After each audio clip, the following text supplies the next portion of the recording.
กับสบายดีพ่อแม่พี่น้องใช่ตรงนี้อ่ะเช่นเกิดอีเจียวเนาะยังไม่รู้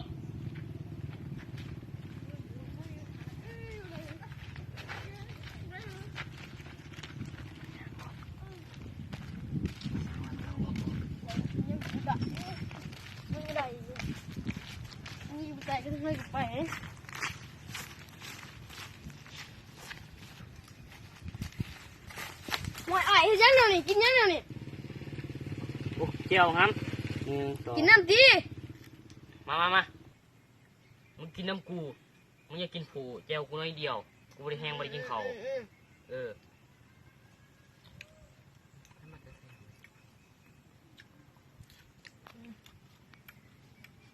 กูบอกมึงอยากกินผูมึงจะเอาจังไรเดี๋ยวนี้ครับอะไรมึงจะเอาจังไรเดี๋ยวนี้ครับกูบอกว่ามึงอยากกินผูโอ้มึงกล้าให้ฟอกอยู่สิกูบอก